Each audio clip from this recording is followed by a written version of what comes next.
Merci Seigneur. Alors soyez les bienvenus parmi nous. L'Église Chauveau est une famille et c'est un immense honneur pour moi de vous accueillir. Mon nom c'est Martin, pour ceux qui sont là pour la première fois. Martin Anger, pasteur de l'Église. Un immense plaisir aussi de pouvoir apporter la parole de Dieu ce matin. Deuxième message, en fait c'était un message en deux parties. J'ai donné la première partie la semaine passée et puis cette semaine, la deuxième partie. Je vois que c'est toujours le premier, deuxième message de l'année comme étant un message phare, un message boussole qui nous donne une certaine direction pour la nouvelle année. Et c'est comme une proclamation officielle, une déclaration de foi au nom du Seigneur Jésus pour l'année 2020. OK, vous êtes là avec moi. Amen. Oui, parce que nous avons un grand Dieu. Parce que c'est une déclaration pas de la pensée positive, là. Ah, il faut rester positif puis zen. Ça, c'est la pensée du monde, c'est les petits moyens qu'ils se donnent. Mais nous, notre confiance n'est pas dans nos chars et nos chevaux, n'est pas dans la puissance de notre capacité. Notre foi, elle est basée sur notre Dieu merveilleux qui accomplit toutes choses, qui a déjà tout accompli. Et on fonde notre foi, on regarde l'avenir avec ce regard de foi et d'espoir parce que Dieu est là. Il était là hier, il était là, il est là en ce moment, puis il va être là encore dans l'avenir parce qu'il est déjà dans l'avenir. Lui, il transcende le temps. Il est là partout. Alors, merci Seigneur pour ce qu'il va faire en 2025. Nous avons beaucoup recherché la face de Dieu, les anciens, et ce message se trouve à être un récapitulatif un peu des pensées que le Seigneur nous donne comme priorité spirituelle. Et nous aurons l'occasion au cours des prochaines semaines d'expliquer peut-être aussi plus concrètement un plan dans lequel on croit que le Seigneur est en train de nous amener à l'Église. Ça concerne beaucoup la formation de disciples, ça concerne la reprise des petits groupes maison, ça concerne la vie de prière de l'Église, que ce soit le dimanche soir ou dans la semaine. Il y a plusieurs éléments que l'on voit comme prioritaires en 2025 et on aimerait pouvoir vous le partager de façon un petit peu plus précise. J'ai intitulé ce message à la surface des eaux. Jette ton pain à la surface des eaux est un appel, c'est l'appel de Dieu pour chacun de nous à mettre sa foi en action. Et le premier point du message visait c'est cette foi active qui s'oppose à la vision humaine, qui est limitée, qui est charnelle même, et qui est limitée pour l'avenir. Cette foi active nous amène à avoir une vision spirituelle de l'avenir, qui n'est pas fondée sur nos capacités, qui n'est pas fondée sur nos limitations, qui est vraiment fondée sur la bonté de Dieu. C'est un regard qui fait opposition au pessimisme, qui fait opposition au négativisme, à la crainte, aux limitations. La foi nous amène dans les eaux de l'impossibilité, parce que Dieu, c'est le Dieu de l'impossible. Alors, si on ne croit pas dans le Dieu de l'impossible, ça se pourrait que là, face aux défis et aux difficultés qui se dressent devant nous pour 2025, on se retrouve en déficit spirituel. Mais le Seigneur ne veut pas qu'on soit en déficit. Il veut qu'on soit centré sur lui, parce que lui est capable de l'au-delà. Le second point, c'est étant libéré de la vision charnelle ou de la vision limitative, la vision simple. Désormais investi de cette nouvelle vision spirituelle, fondée sur l'amour du Père et la bonté du Père, cette foi active, ça c'était le deuxième point, nous conduira à exercer une générosité. Vous en rappelez-vous le mot? Ah oui, voilà, merci. 2 morceaux de robot, pour ceux qui connaissent la vieille histoire des morceaux de robot. Le Seigneur nous amène dans cette foi active qui nous conduira à exercer une générosité équilibrée envers les autres. Plutôt que de vivre une vie centrée sur nous-mêmes, le Seigneur nous amène à centrer notre vie autour du royaume de Dieu et tourner vers les uns et les autres. Je peux-tu entendre amène à cela? Puis ça, il y a d'innombrables façons de pouvoir être généreux, ce n'est pas seulement financièrement, mais envers les autres. Ça peut être notre temps, ça peut être nos talents, notre implication. Voilà, libérer des limitations. On a une vision spirituelle de ce qui s'en vient. Le Seigneur nous dit, tu peux être généreux maintenant parce que on n'est pas dirigé par la peur, on n'est pas dirigé par la crainte, on est dirigé par le Saint-Esprit qui nous conduit à regarder à Christ. C'est le rôle du Saint-Esprit, de nous conduire à Christ. C'est son rôle principal. Cette générosité biblique et spirituelle, on a vu dans le deuxième point, elle est équilibrée car Dieu n'appelle aucun d'entre nous à s'exposer à la détresse pour aider quelqu'un d'autre. Bon, financièrement, c'est facile à comprendre. Si je donne trop d'argent, je ne serai pas capable de payer soit l'hypothèque ou soit les choses ou l'épicerie. Il ne s'agit pas de vous exposer à la détresse. Mais c'est la même chose concernant le temps. Si vous vous ramassez 5 fois par semaine à l'Église parce que vous êtes impliqué dans 3, 4 ministères, ça se pourrait qu'il y aurait une générosité disproportionnée à ce moment-là.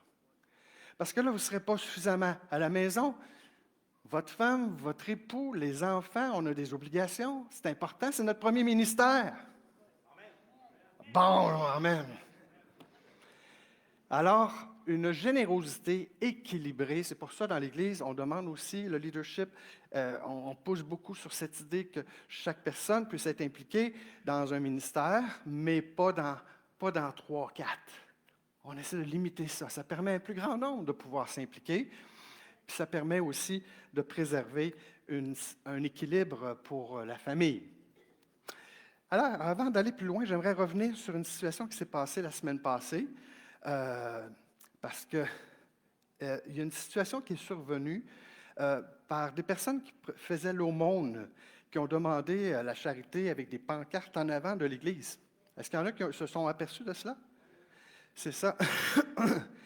Quelle ironie, car le deuxième point, celui que je viens d'expliquer, c'était, puis c'est pas moi qui les ai demandé de venir, là, pour vous mettre à l'épreuve, parce qu'on parlait de la générosité sur le deuxième point, mais je trouvais que c'était important d'aborder la situation collectivement ici à l'Église le matin, parce que plusieurs ont pu se rendre compte que ça a créé un certain tumulte à un moment donné.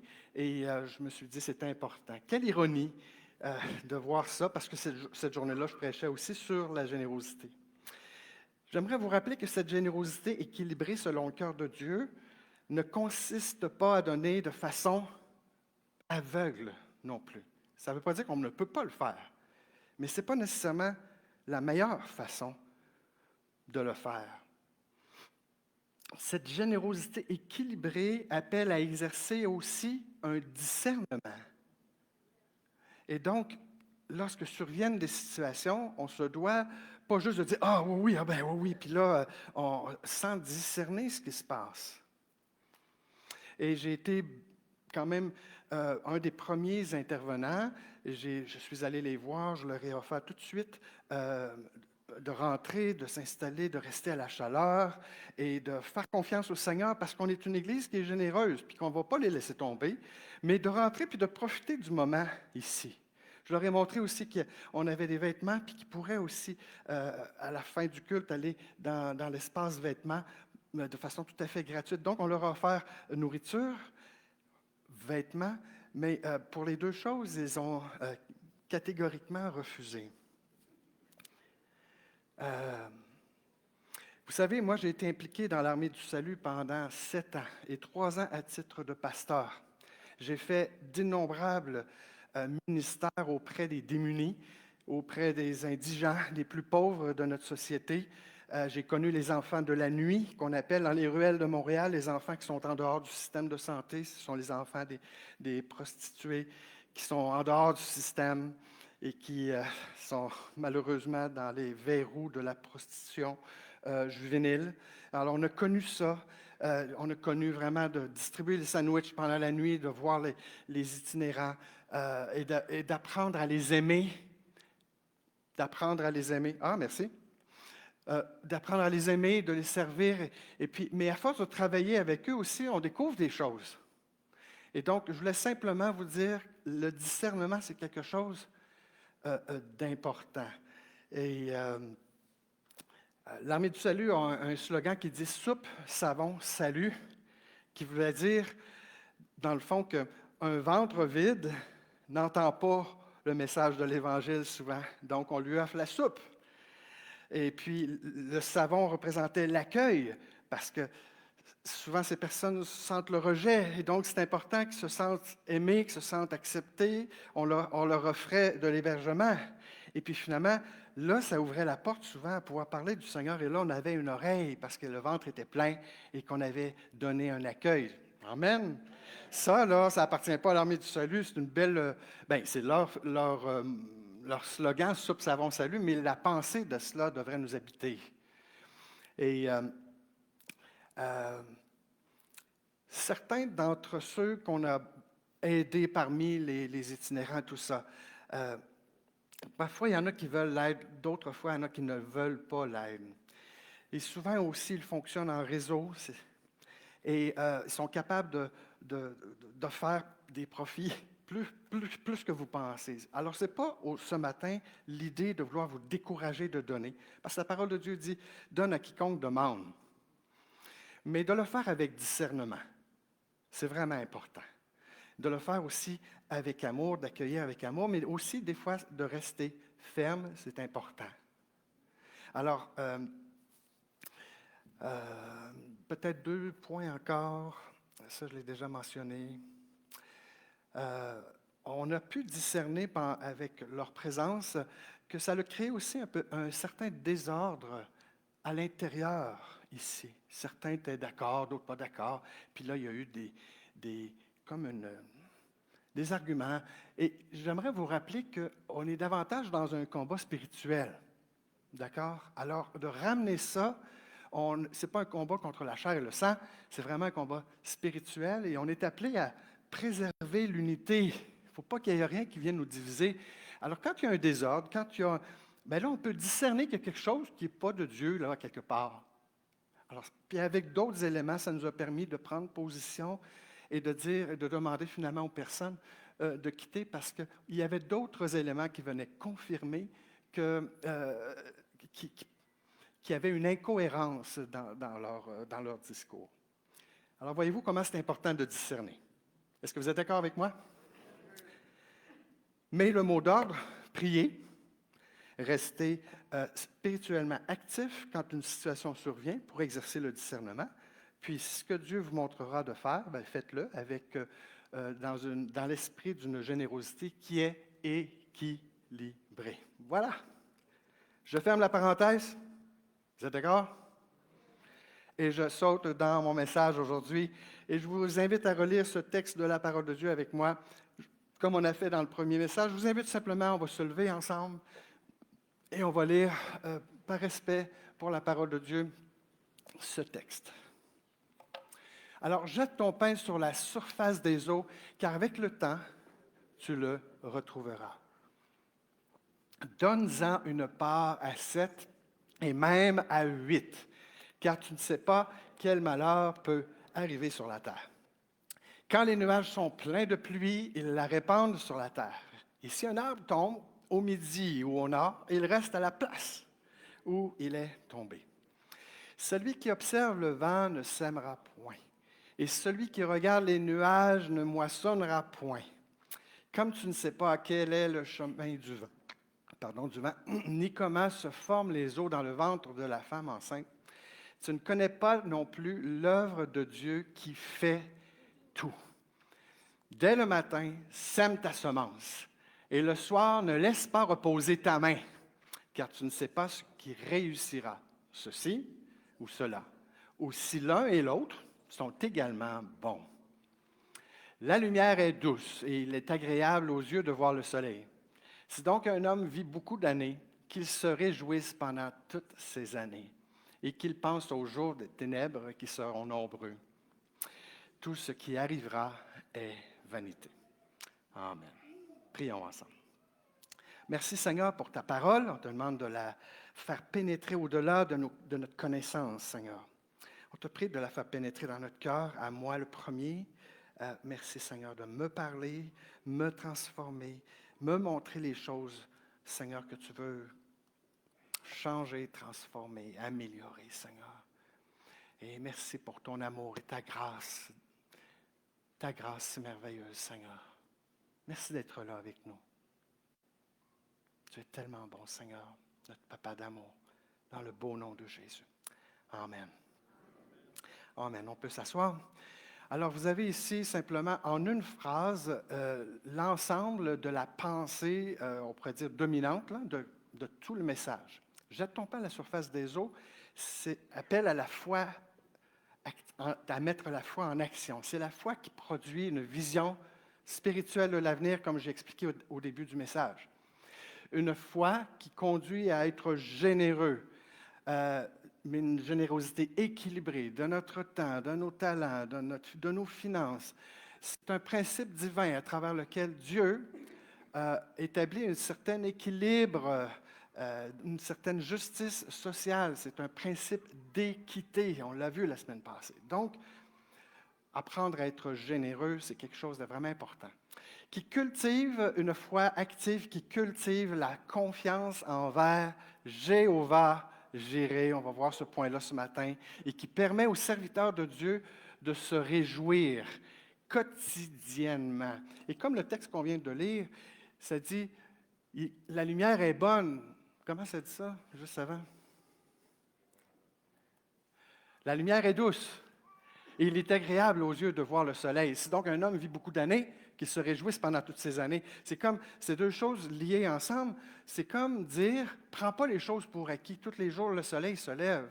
Mais quelle bénédiction de Dieu que le soleil se lève.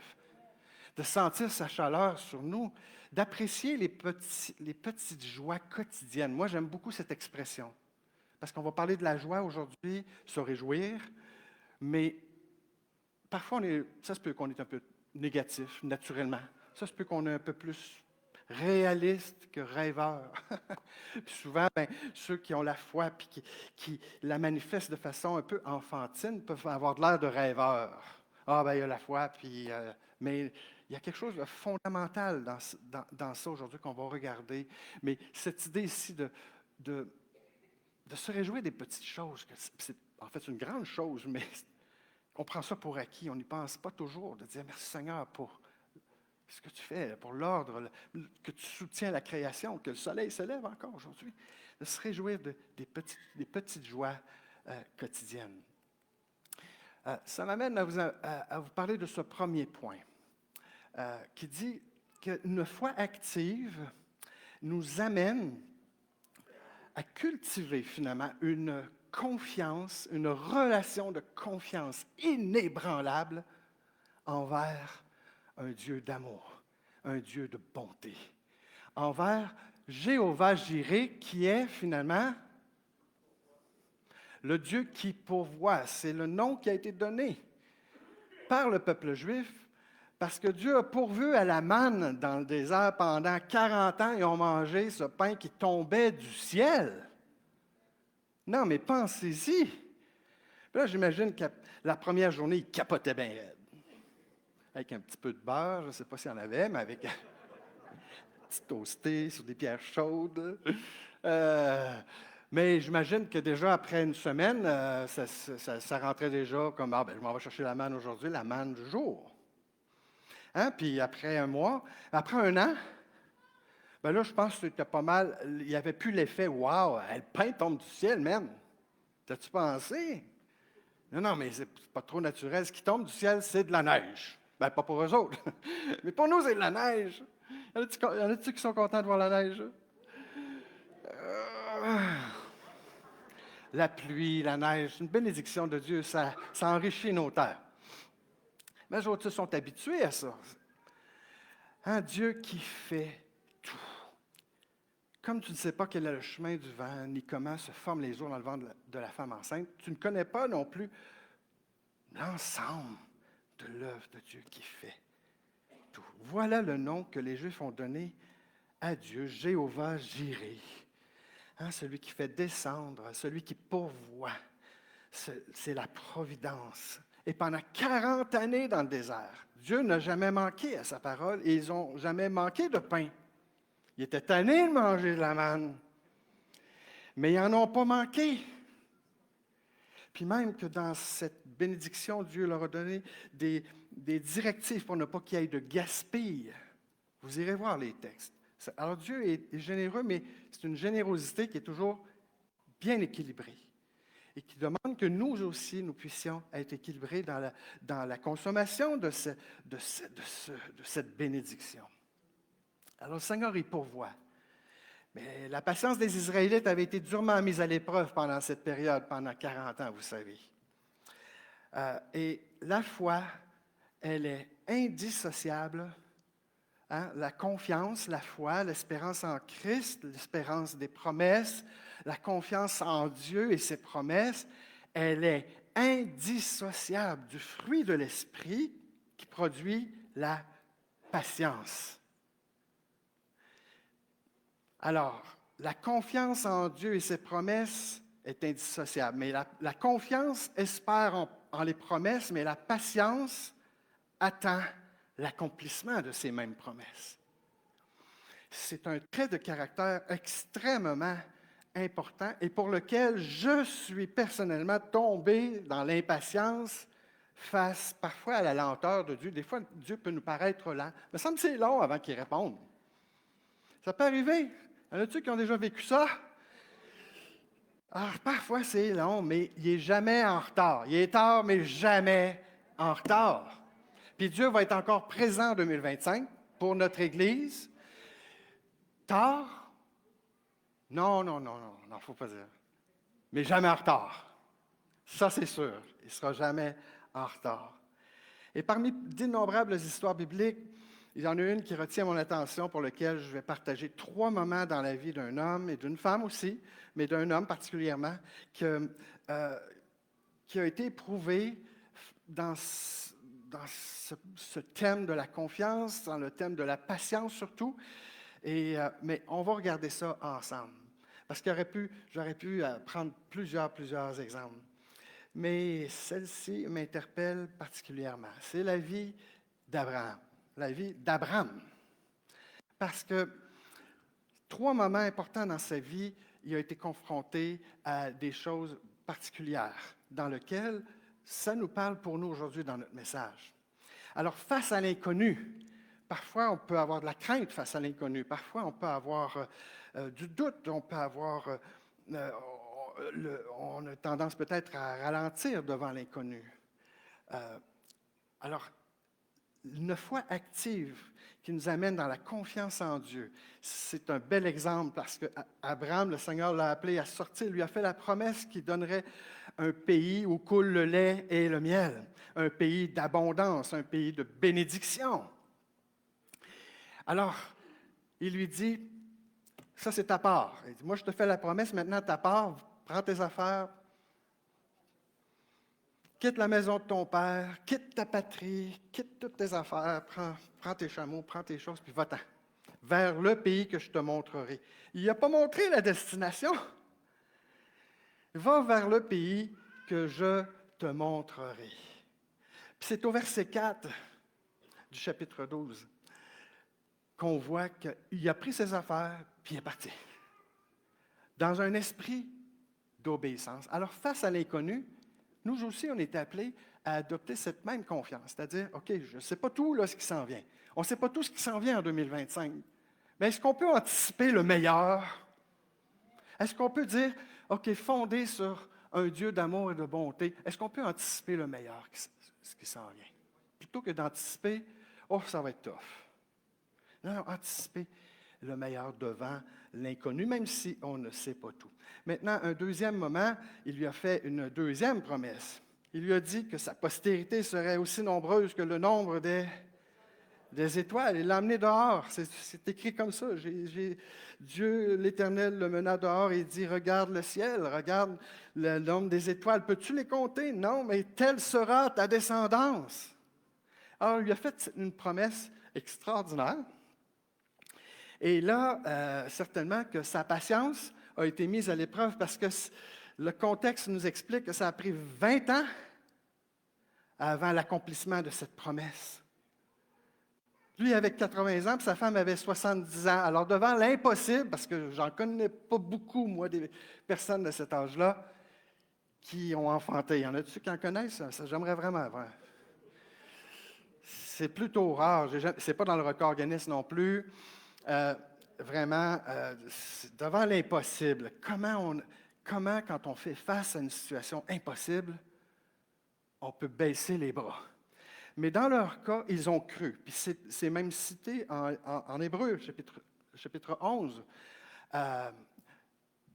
Ils ont été cités comme ayant cru à l'Éternel pour cette promesse. Et cela leur fut compté comme justice. Donc, leur première réaction devant l'impossible, ça a été « Dieu peut tout ». Mais après ça, ils devaient gérer ce qu'on appelle le temps, l'entretemps. Et l'entretemps, c'est dur. Les intermèdes interminables, ça c'est dur. Mais ça peut arriver. Est-ce que Dieu ne va pas répondre à sa promesse parce que c'est long? Non. Alors on doit rester ferme parce que c'est toujours le même argument, pas basé sur notre expérience, que Dieu est fidèle, que Dieu est bon, qu'on peut lui faire confiance. Donc, quand c'est long, il faut éviter de tomber dans le même piège qu'ils ont tombé. On se sont dit à un moment donné, mais peut-être que Dieu a besoin d'un petit coup de pouce. Il y a peut-être qu'on a quelque chose à faire là-dedans. Alors, ils avaient toutes les raisons de croire que la réalisation de cette promesse serait faite dans un temps relativement court. Parce que là, à 70 ans, tu te dis, bien, ça ne se peut pas que Dieu attende 20 ans. Là. Non, mais voyons. Non, mais pense-y une minute, là. Je veux dire, Dieu est logique aussi. Et Dieu est sensé, il est rationnel, là. Je veux dire, il est amour, mais il a une tête sur ses épaules, là. Voyons. Mais ça a pris 20 ans, elle avait 70 ans. Alors, mettons-nous à sa place. Alors, elle a offert, évidemment, comme on sait, sa servante Agar à son mari, en disant, ben, fais ce que tu veux, si tu veux assurer la postérité qui a été promise. Mais quand on agit, qu'on intervient de façon humaine dans le plan de Dieu, ça a des conséquences que l'on vit jusqu'à nous encore aujourd'hui. Il y a des guerres encore à cause de cette décision-là. Dans le monde, quelle catastrophe pour ça. Alors, sur ce point-là, ils n'ont pas 100% là, dans leur examen, dans leur test. Mais qui a toujours 100%, n'est-ce pas? Sauf mon épouse, bien sûr. Que je vais y goûter rendu à la maison. Ah, je l'aime. Bon. Dieu fait les promesses, des fois c'est long à se réaliser. Il faut gérer l'entretemps et demander au Seigneur d'être patient. Alors, devant l'inconnu, devant l'impossible, et maintenant devant l'inimaginable. Après que ça a pris 20 ans à avoir cet enfant, c'est l'impensable. C'est l'inimaginable. Jamais je suis tellement content. Je dis souvent, je suis content de ne pas être Dieu, ça doit être compliqué, être Dieu. Je suis content aussi de ne pas avoir été Abraham. Oh mon Dieu, je ne peux pas m'imaginer devant cette situation-là. Qui? Alors, quand on entend que Dieu a donné son Fils unique à la croix, que c'est par amour, car Dieu a tant aimé le monde qu'il a donné son Fils unique. Pourquoi? Il y en a-t-il qui connaissent ce verset-là? Afin que quiconque croit en lui ne périsse point, mais qu'il ait la vie éternelle. On se dit, mais Dieu est Dieu. Il était capable de faire ça. Mais là, on se met dans la peau d'un homme. Là. Puis là, cet homme-là n'a pas refusé son propre fils à l'Éternel lorsqu'il lui a demandé de l'offrir en sacrifice. Mais le même Dieu qui a donné la manne dans le désert est le même Dieu qui a pourvu au sacrifice, au moment même où il s'en allait l'offrir, où il allait le tuer. L'Éternel a pourvu un bouc qui était pris dans les buissons, puis là, il a pu prendre ce bouc, puis il a pu l'offrir en sacrifice. Mais tout ça, c'était pour préfigurer l'amour du Père, l'amour de Dieu, qui n'a pas hésité à offrir son Fils. Et nous faire comprendre, nous, simples humains, que ça l'a brisé comme si ça nous aurait brisé, nous. Ça nous amène dans les profondeurs de sa compassion. Et ces trois moments sont rapportés dans l'Épître aux Hébreux, chapitre 11, nommés comme des héros de la foi. C'est par la foi qu'Abraham, lors de sa vocation, obéit, parti pour un lieu. Alors, devant l'inconnu, il est parti sans savoir où il allait. C'est par la foi qu'Abraham offrit Isaac lorsqu'il fut mis à l'épreuve et qu'il offrit son fils unique, lui qui avait reçu les promesses. Il pensait que Dieu, on ne voit pas bien moi, en arrière, est puissant même pour ressusciter les morts. Ça nous parle de la foi, ça nous parle de sa confiance. Alors devant l'inimaginable, c'est encore la foi qui est la réponse. Ça parle de notre relation de confiance envers notre Dieu. Ça nous fait aussi mieux davantage apprécier le verset 6 du chapitre 4 de l'Épître aux Hébreux lorsqu'il dit ceci. Afin que vous deveniez pas paresseux, mais imitateurs de ceux qui, par la foi et on va le répéter ensemble. Par la foi et par la patience, héritent de ce qui avait été promis. Dieu fait une promesse et la foi croit cette promesse. L'espérance anticipe la promesse. Ça, c'est dans le verset, là. Mais c'est la patience qui attend tranquillement l'accomplissement. Alors, si le Seigneur vous a donné des promesses, puis il y en a plein dans la parole de Dieu, des promesses pour ses enfants, oriente l'enfant selon la voie qu'il doit suivre, et plus tard, il ne s'en détournera point. Alors, Seigneur, j'ai fait ça. Je te prie pour mes enfants, je te prie pour ma fille prodigue, mon fils prodigue, peu importe votre situation. Mais Seigneur vous appelle à rester vigilant dans la foi, dans une foi active, puis espérer en lui. Je vous invite à lire cette prière et si vous êtes d'accord avec moi, face à l'année 2025 qui s'en vient, on va se lever et on va faire cette prière ensemble. Merci Jésus. Merci Seigneur. Personne en passant n'est obligé, même si vous décidez de rester assis. Je veux juste vous dire là, c'est une liberté. Personne ne regarde à droite et à gauche. C'est entre vous et le Seigneur. Seigneur, par la foi, je te fais cette prière, telle une déclaration de confiance en plaçant toute mon espérance en toi. Produis en moi une confiance inébranlable au-delà du temps. Je pense que je me suis trompé. Je voulais dire, produis en moi la patience. Confiance, patience. Mais produis en nous cette patience, tel le fruit de l'esprit, pour être prête et attendre ton temps. Parce que Dieu fait toutes choses bonnes en son temps. Amen. On peut s'asseoir. Dans ce deuxième point, le texte nous parle de se réjouir. Je l'ai dit un petit peu dans mon préambule. Le Seigneur nous amène à considérer de jeter son pain à la surface des eaux. C'est un acte de foi actif pour avoir une vision spirituelle de l'avenir. En deuxième point, j'ai oublié mon deuxième point. Pouvez-vous m'aider? Hein?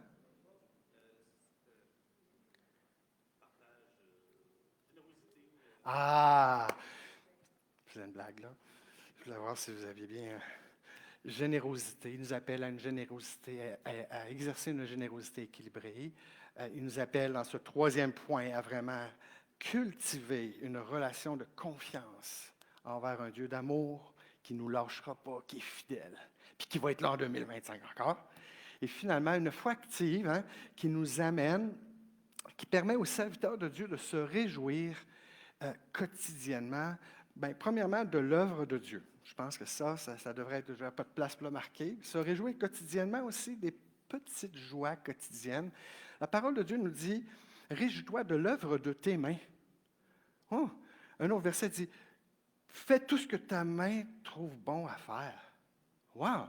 Alors, le Seigneur nous appelle à l'action. Il ne veut pas qu'on reste inactif. Le texte de base là, qu'on est en train de lire nous dit que celui qui moissonnera peu va récolter peu. On est appelé à semer. On est appelé à travailler. Ça fait partie des bonnes choses que le Seigneur a pour nous. La joie fait aussi partie du plan de Dieu pour la vie de ses enfants. Quand je vois un de mes enfants revenir avec des bonnes nouvelles, peu importe, ça peut être pas rapport nécessairement au Seigneur, un succès dans leurs études, une nouvelle direction pour l'emploi, un nouveau poste. Dernièrement, ma fille a eu un nouveau poste à son emploi, un avancement. Mais c'est quoi qui se passe dans le cœur du papa, là? Oh, la joie. Oui, c'est certain que je suis joyeux. Ah, oui, je suis fier. Ben oui, on est fiers de nos enfants, n'est-ce pas? On est fiers dès le départ, dans leur petit dos. Ils marchent pour la première fois. Regarde, puis on prend ça en vidéo. Pourquoi? Parce qu'on trouve ça extraordinaire. On est fiers de nos enfants. Le Seigneur, il se réjouit quand on est dans la joie. La vie chrétienne, le Seigneur ne t'appelle pas à vivre, parce que là, il nous appelle serviteurs, il ne nous appelle pas à vivre dans la cale du bateau, il nous appelle à vivre sur le pont supérieur avec lui. Mais ce n'est pas une croisière comme, tu sais, il y avait une vieille émission qui s'appelait La croisière s'amuse. C'était pas mal foufou. C'était pas ça, là. C'est pas ça, le royaume de Dieu. Mais il nous appelle quand même à vivre avec lui sur le pont supérieur. Puis dans ce plan-là, il y a la joie de lui appartenir, la joie d'exister. J'occupe un lieu en ce moment, ça veut dire que j'existe, là. Je vous parle, on mange, de se réjouir des petites choses de la vie. Souvent, je juste faire cette déclaration, la vie en Jésus-Christ, c'est une vie en abondance. Le voleur ne vient que pour tuer, voler, détruire, dit la parole, Jean chapitre 10. Mais le berger est venu, il nous donne la vie en abondance. Il donne sa vie. Il a donné sa vie pour nous, pas pour qu'on soit dans la tristesse, pas plus que dans l'ascétisme, souffrir pour penser obtenir quelque chose. Le Seigneur il ne veut pas nous faire souffrir juste pour le fun. On n'est pas des ascètes. On n'est pas non plus dans l'autre extrême. Où là, tout est beau, puis on fait juste se réjouir, puis il n'y a pas de responsabilité, la vie n'est que pour la jouissance non plus. On vit pour Christ. C'est une vie centrée sur Christ. C'est comme après on est en train de se noyer, il faut se rappeler toujours d'où on vient. On nous a sortis de la boue, on était en train de se noyer, puis le Seigneur nous a sauvés, il nous a amenés dans le bateau, puis rendu dans le bateau, qu'est-ce qu'on veut faire? On veut le servir, on le remercie, on l'aime, on sente notre regard sur lui. Et si le bateau s'en va, parce que c'est lui le capitaine du bateau, c'est pas la croisière s'amuse, là. Je le répète. Il y a de la responsabilité, là. Mais c'est lui le capitaine. C'est lui qui dirige. Il ne se laisse pas emporter, lui, à tout vent. Ce n'est pas le vent qui dirige le bateau. C'est le gouvernail. C'est lui le gouvernail. C'est lui le capitaine. C'est lui qui tient ça. On doit lui donner le gouvernail de notre vie. Puis le laisser, lui, agir. Puis là, on est dans le bateau, puis qu'est-ce qu'on veut faire? On veut servir. On se centre sur lui. Il va peut-être nous conduire à travers des eaux, parfois troubles. On va passer à travers des tempêtes. Peut-être ça va être un tourbillon. Peut-être un gros siphon. Mais on n'a jamais rien à craindre. Parce que le Seigneur, il est là au travers de tout. Tous nos moments. Et la vie réserve un grand nombre de moments. Comme on l'a lu, d'ailleurs, on va le relire, la deuxième partie. C'est donc un homme vit beaucoup d'années qui se réjouissent pendant toutes ces années et qu'il pense aux jours des ténèbres qui seront nombreux, qu'il pense aux jours difficiles, là, les épreuves. La vie, elle est comme ça. Elle réserve un ensemble d'événements à la fois heureux parfois malheureux. On aura des deuils à faire. Il y a peut-être des gens qu'on va perdre de nos proches qui vont mourir, on ne sait pas. Il y a peut-être des deuils qu'on aura à faire par rapport au travail, par rapport à des relations, je ne sais pas. Mais le Seigneur, lui, le sait. La joie fait partie du plan de Dieu. Et plusieurs versets de la parole de Dieu nous le donnent. Se réjouir quotidiennement, demeurer dans la joie, cultiver une attitude positive, ce sont des bons points, mais c'est une discipline spirituelle. Parce que notre chair va nous tirer toujours vers le bas.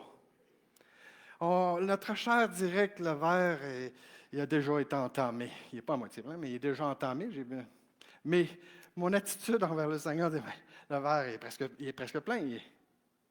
On peut le voir à moitié plein, à moitié vide, là, comme s'il était à moitié. D'ailleurs, je vais prendre une petite gorgée. Alors, c'est une discipline spirituelle. C'est très facile. Notre chair, ça ne demande absolument aucun effort à notre chair. Tout ce qui est de la tendance de la chair nous demande très peu d'efforts. C'est parce que c'est naturel. C'est naturellement attiré vers le bas, attiré vers le monde, attiré vers ce qui est négatif. Mais ça demande une discipline spirituelle que de se maintenir, d'entretenir nos pensées en Jésus, de baigner nos pensées, nos réflexions, nos critiques, nos murmures, peu importe ce que c'est, là, les baigner en Christ, d'avoir la vision, la perspective de Dieu. Il y a toujours quelque chose, il y a une discipline ici à avoir. Et ceci étant dit, je le répète, cela ne veut pas dire qu'on ne peut pas être critique, ça ne veut pas dire qu'on ne doit pas regarder les choses aussi, puis de façon réaliste, puis de solutionner, de chercher parfois des solutions qui sont concrètes à des situations concrètes. Puis ça, là, c'est indéniable. Ce que je veux dire, c'est de façon générale, comment moi, dans ma vie quotidienne, qu'est-ce que j'entretiens? Est-ce que je me nourris de ce qui est négatif, de ce qui me draine vers le bas, ou je me nourris de ce qui m'amène vers le Seigneur, qui me conduit à centrer ma vie sur lui? Plusieurs versets nous parlent de la joie, de se réjouir. Réjouissez-vous toujours dans le Seigneur. Je le répète, réjouissez-vous. Néhémie, chapitre 8, verset 10, « Car la joie du Seigneur sera votre force devant un grand défi qu'ils avaient mentionné parmi le fruit de l'esprit. Un cœur joyeux, on a deux médecins à l'Église, là, un cœur joyeux est un bon remède. Mais comment? Mais un esprit abattu dessèche les eaux. Alors, je suis convaincu que vous connaissez bien ce verset, que vous êtes d'accord avec moi. C'est comme si je prêchais à la chorale, comme l'expression le dit, que vous êtes d'accord sur le fond qu'on doit se réjouir en Christ, on doit se réjouir des petites choses quotidiennes. La joie fait partie du plan de Dieu. Mais j'aimerais qu'on pense davantage à ce qui fait obstacle.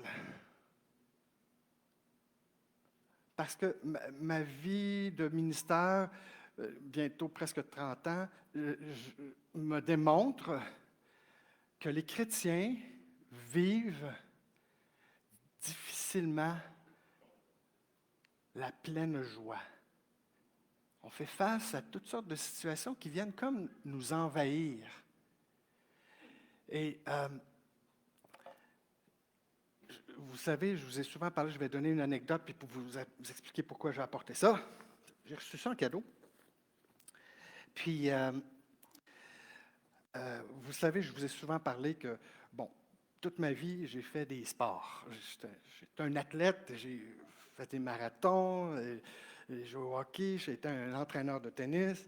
J'avais une forme, vraiment une très bonne forme, et je remercie le Seigneur pour la santé qu'il m'a donnée.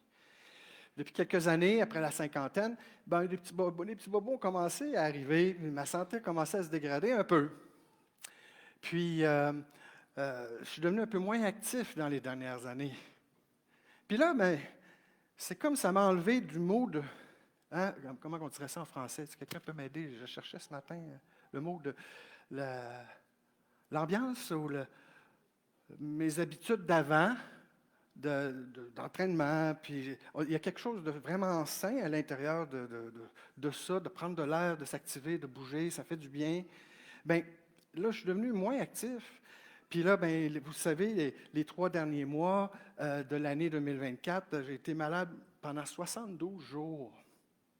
Puis là, ça a fait en sorte que c'est comme si j'étais déjà un peu dans le mode là, d'avoir été ralenti dans mon activité, de bouger moins. Puis on dirait que là, ben, à un moment donné, ben, c'est comme tu l'acceptes, là, que c'est plus comme si j'ai plus 20 ans, puis il faut que je l'accepte. Mais ça ne veut pas dire qu'il ne faut pas que je m'active. Mais là, la tendance naturelle, ben, c'est de rester tranquille à la maison. Ma femme me demandait d'aller prendre des marches régulièrement. Oh, non, trop froid, trop ci, trop ça. Euh, euh, puis là, je reçois une paire de chaussures pour aller courir.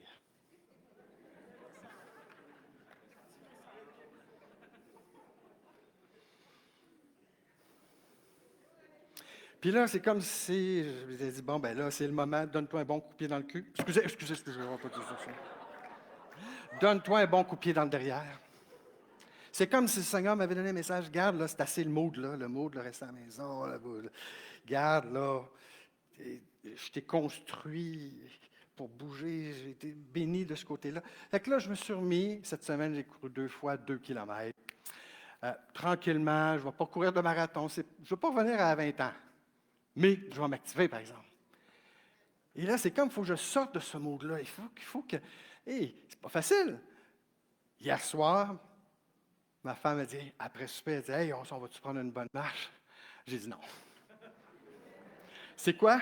Là, c'est ma chair. Ouais, je ne sais pas trop. Je ne veux pas mettre ça sur le sens trop spirituel, mais je veux juste dire que la tendance que j'avais prise dernièrement, de rester plus sédentaire, c'était plus facile.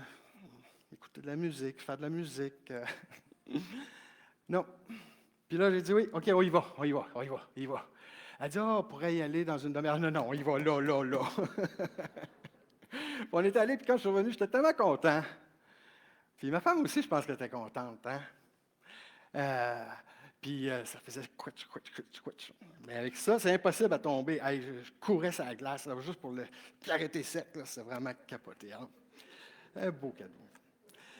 Mais ça illustre bien l'idée que je vais apporter aujourd'hui, en terminant. C'est que on peut être dans un mood. Puis, parfois, il faut comme se donner un bon coup de pied. Il faut comme... Le Seigneur, il ne va pas tout faire à votre place. Puis j'ai vu dans ce cadeau comme un petit signal qui dit, bon là, moi, c'est le temps, là. C'est le temps, là. Réveille-toi, là. Bien, peut-être que le Seigneur vous envoie un signal semblable. De dire, hey, là, c'est le temps, là, ça suffit de dire que je crains pour ceci, je crains pour cela. Je suis... telle circonstance, puis nous bloquer. Alors, si on regarde rapidement, il y a beaucoup de choses qui peuvent nous amener à vivre ce moule-là. Alors, comment on fait pour cultiver une attitude positive? J'aimerais juste aborder ça de cette façon-ci. Se réjouir quotidiennement, c'est un apprentissage. C'est apprendre à être intentionnellement centré sur Christ, en renversant les faux raisonnements. Parce que dans le fond, ça part de nos pensées. Ça part de nos raisonnements. Puis nos raisonnements, bien, s'ils sont pas, mettons qu'ils ne sont pas de Dieu, bien, ça peut former une tour de raisonnement. Puis là, ça devient une tour, ça devient une forteresse. Le Seigneur nous amène peut-être à considérer cela comme un combat spirituel. Si nous marchons dans la chair, nous ne combattons pas selon la chair, car les armes avec lesquelles nous combattons ne sont pas charnelles. Elles sont puissantes pour la vertu de Dieu, pour renverser des forteresses. Et nous renversons les raisonnements et toute hauteur qui s'élève contre la connaissance de Dieu. Alors quand je m'inquiète, mais je vais le finir là, et nous amenons toute pensée captive à Christ. Mais je vais vous dire, ça ne se fait pas sans entraînement. Il faut sortir de notre mood pour être capable de mettre les chaussures que donne le zèle de l'Évangile, là, mettre les chaussures regarder à Christ, qu'est-ce qu'il est en train de faire? On est-tu en train de passer à côté de quelque chose? Parce que je regarde pas à bonne place. Alors, je prie qu'en 2025, le peuple de Dieu ici, dans cette Église, puis pas juste ici, qu'on puisse accepter d'être intentionnellement dans cet apprentissage, sortir de ce mode-là pour être centré sur ce que lui, il fait. C'est un combat spirituel. Car notre ennemi juré ne cherche qu'à vous voler votre joie, à vous voler. Ne vous laissez pas voler, ne vous laissez pas saper votre espérance et vous rendre inefficace pour le royaume de Dieu. Il faut donc apprendre à combattre spirituellement pour faire face à l'est de notre chair et évidemment devant les attaques de l'ennemi. Ça me semble que devant les attaques de l'ennemi, ça c'est plus clair. On combat spirituellement. Mais devant les faiblesses de notre chair, comment qu'on fait pour combattre spirituellement à ça? Puis on a un bon exemple avec Jésus. Prenez toutes les armes de Dieu.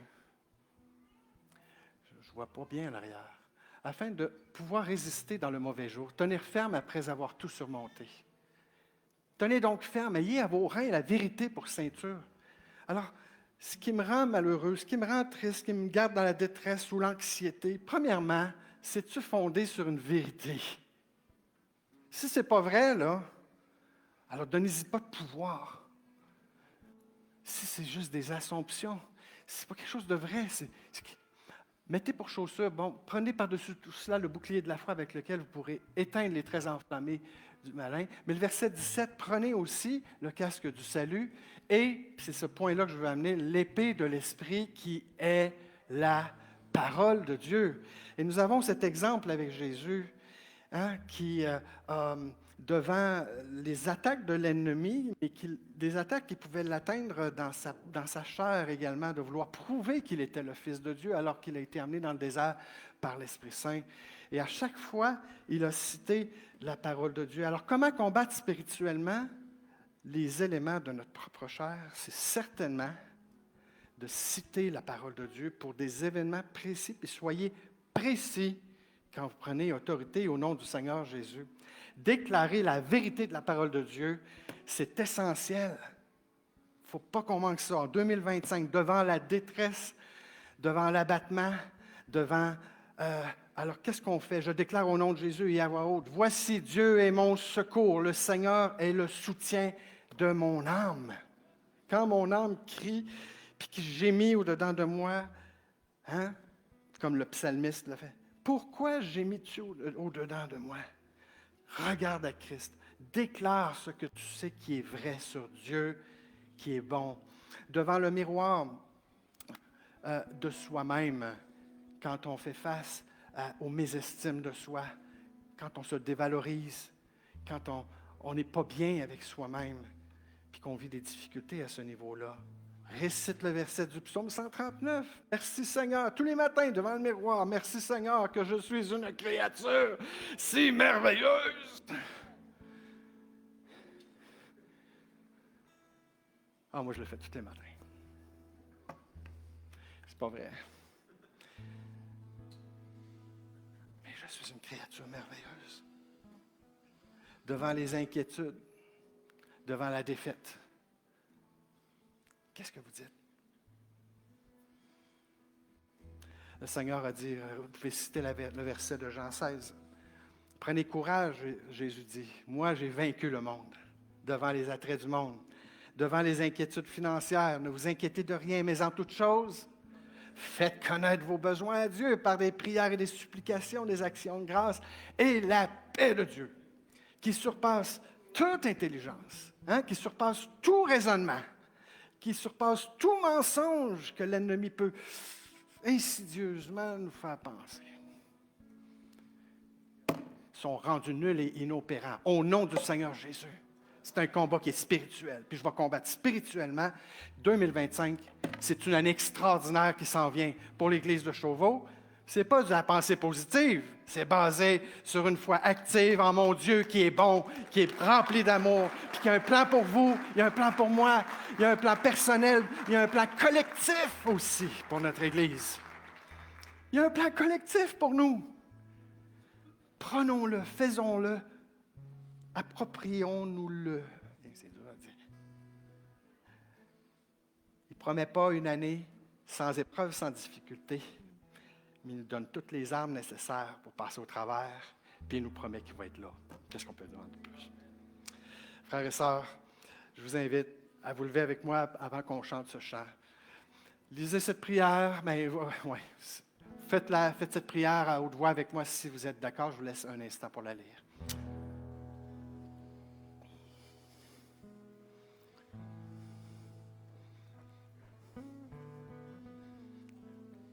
Êtes-vous d'accord avec cette prière? Montrez-moi que vous êtes d'accord avec cette prière. Montrez-moi que vous êtes d'accord avec cette prière. 2 mains. Eh bien, le Seigneur va faire des choses extraordinaires dans cette Église cette année. Et on va prier pour l'unité dans l'Église.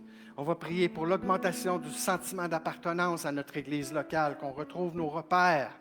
On va prier pour que le Seigneur envoie des ouvriers dans sa moisson, pour un pasteur adjoint.